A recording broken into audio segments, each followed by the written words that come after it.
Halo teman-teman. Saat ini, perang saudara di Suriah mungkin yang paling rumit di dunia, karena terbagi menjadi banyak faksi. Dan melibatkan banyak negara yang berbeda, termasuk Rusia, Amerika Serikat, Turki dan Iran, masing-masing membantu sebuah faksi di Suriah.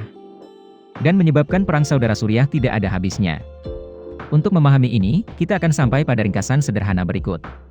Pada awal 2011, karena ketidakpuasan terhadap pemerintah, tentang keadaan korupsi yang membuat rakyat kelaparan serta tidak memiliki hak atas kebebasan. Rakyat Mesir dan Tunisia berdiri untuk memprotes penggulingan pemerintah.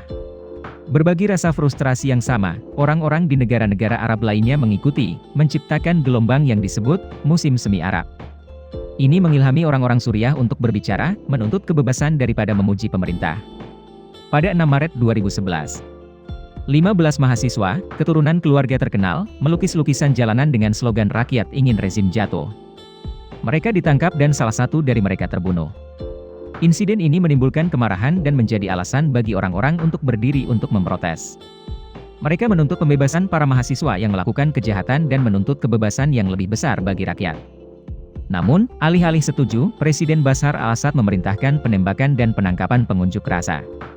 Kemarahan menyebar ke seluruh Suriah dan banyak yang menuntut pengunduran diri Assad. Banyak tentara bahkan membelot dari tentara dan bergabung dengan kelompok protes. Mereka menyebut diri mereka tentara pembebasan Suriah. Bentrokan antara rakyat dan pemerintah dengan cepat meningkat menjadi perang saudara. Dari sini, segala sesuatunya mulai kusut seperti sutra laba-laba.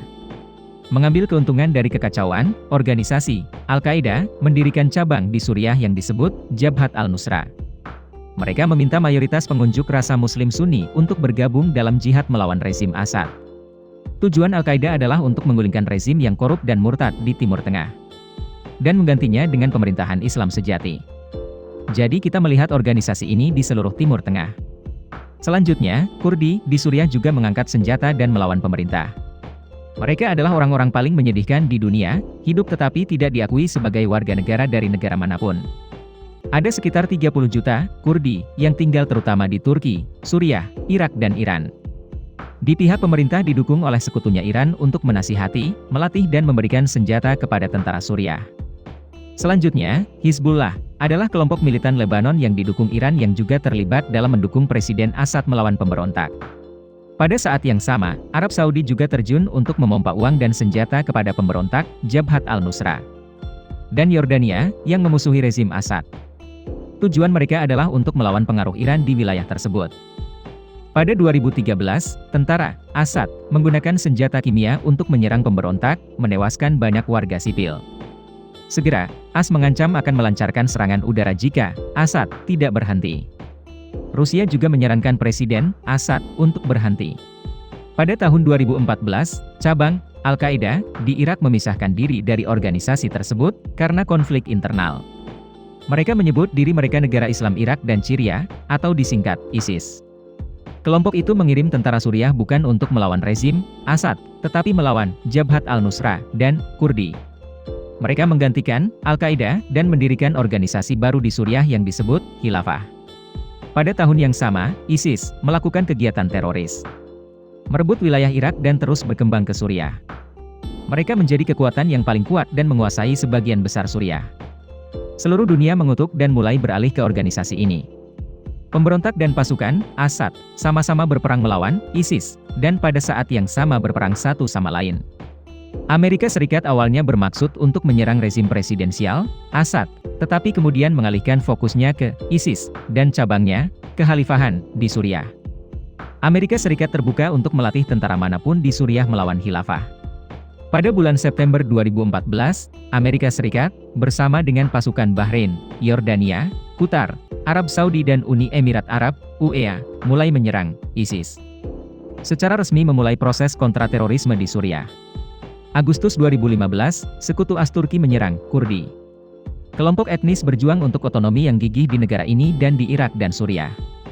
Saat itu, orang Kurdi juga ikut memerangi organisasi ISIS.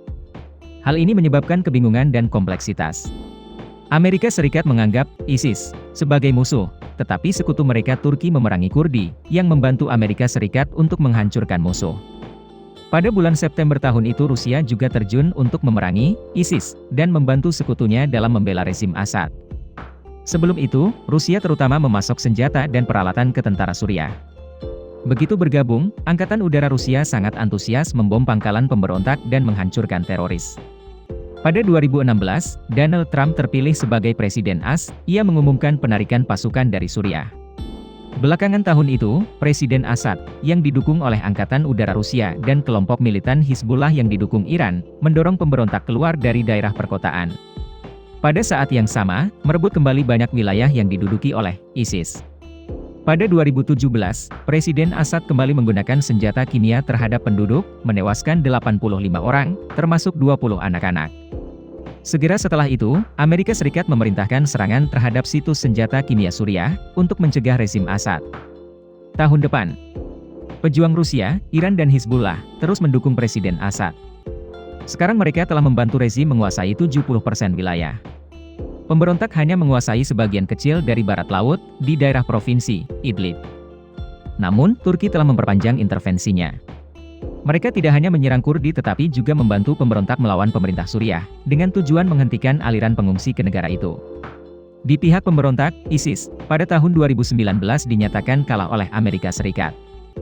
Namun, Amerika Serikat tidak menarik pasukannya setelah mencapai tujuan, tetapi mempertahankan pasukan di Suriah dan Timur Laut yang dikuasai Kurdi.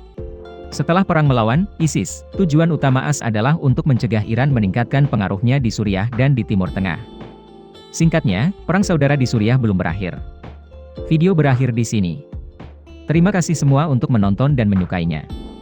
Jika menurut Anda videonya bermanfaat, beri kami suka dan berlangganan saluran untuk mendukung kami. Sampai jumpa dan sampai jumpa lagi.